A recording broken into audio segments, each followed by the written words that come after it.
Bonjour à toutes et à tous et bienvenue encore une fois dans mon salon. Aujourd'hui on y va pour un 6e opus des anecdotes peu connues du cinéma et on espère qu'il vous plaira. By the way, j'aimerais énormément vous remercier d'être de plus en plus nombreux sur la page Facebook ainsi que sur notre chaîne YouTube.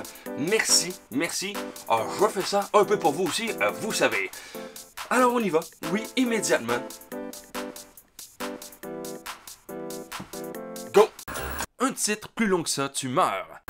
De tout temps, les artistes ont aimé repousser les limites de la création ainsi que bouleverser les conventions culturelles qui accompagnaient leur art. Au cinéma, le titre est très important pour la promotion et le rayonnement que le film va avoir. Voici donc le top 3 des titres de films les plus longs ever. En troisième position, un classique des années 70. Everything You Always Wanted to Know About Sex But Were Afraid to Ask. 13 mots, ou en français, tout ce que vous avez toujours voulu savoir sur le sexe, sans jamais oser le demander. 16 mots, et oui, de Woody Allen, sorti en 72. En numéro 2, oh que oui, un film français qui lui-même est le top numéro 1 des films français ayant le plus long titre. Qu'est-ce que j'ai fait, oh bon Dieu, pour avoir une femme qui boit dans les cafés avec les hommes? 20 mots, oh oui, film de Jean Saint-Amand, sorti en 1980. Et en première position, et là, attention, on dirait que je vais dire une joke, mais c'est pas une joke, c'est vraiment un film, et c'est vraiment un titre d'un film. Même si j'aurais voulu le faire live, j'aurais pas pu, surtout pas avec mon anglais. Donc oui, on a broché sa tuque.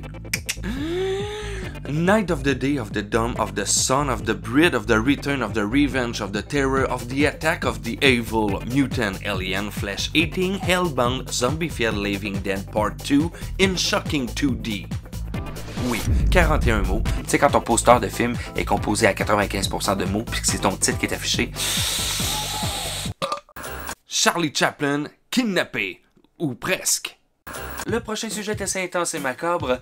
Pour ceux qui ne le savaient pas, c'est en mars 1978 que la police de Suisse a reçu un appel concernant un vol. Un vol dans un cimetière. Oui, un corps a été bel et bien volé. C'est celui de Charles Spencer Chaplin, c'est-à-dire Monsieur Charlie Chaplin. Ce sont deux charlots, si je peux m'exprimer ainsi, Roman Wardas et Gancho Ganev, tous deux mécaniciens qui ont eu cette idée afin de demander une rançon de 100 000 francs suisses à la veuve de Chaplin afin d'ouvrir un garage. Voilà. Ils furent donc arrêtés lors d'une vaste opération de police le 17 mai 78 et le cercueil fut retrouvé après de très longues recherches. Bon, les deux zouaves avaient enterré Charlie dans un champ, mais ils se souvenaient plus où.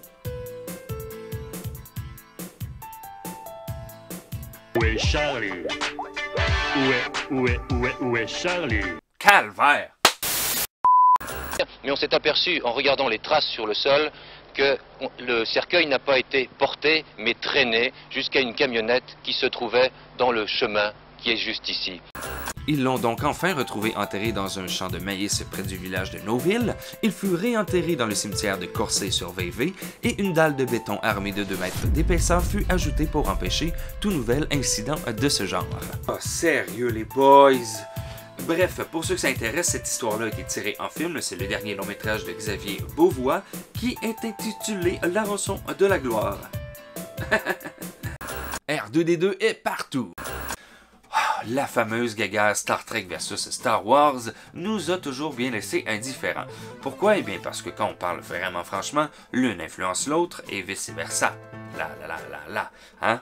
Et là, on est entre nous, on va se le dire, cette guerre-là est un peu vétuste.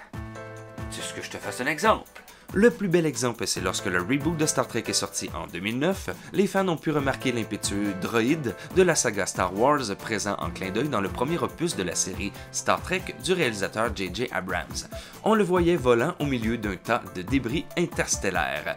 Et R2D2 remet ça en 2013 dans Star Trek Into Darkness.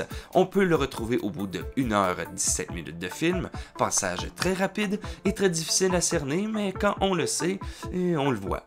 Et vous vous en doutez, oh que oui, R2D2 ne s'arrête certainement pas là, voici d'autres caméos que ce petit robot nous a donnés. Présent donc dans Close Encounter of the Third Kind, également présent dans Goonies, petite apparition classique dans Raiders of the Lost Ark et une surprise dans Mission Impossible 3. Mais il est partout ce petit robot. Ah, qui est-il?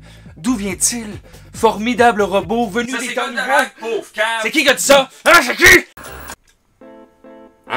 Non, je sais, c'est aucun rapport avec la fin de l'émission, c'est juste que tantôt, en parlant de Charlot, je me suis remémoré que j'avais, bon, premièrement, l'album Où est Charlie à Hollywood. Hollywood, film, dans mon salon. En tout cas. Et je me suis aussi remémoré surtout d'un tableau en particulier. Ouais. Trouve-les maintenant, Charlie.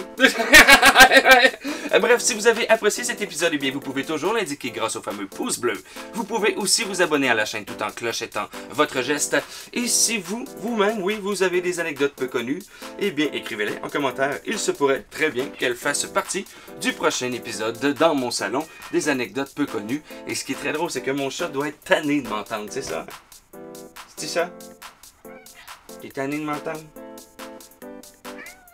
Ah, voilà. Ça veut dire, tais-toi.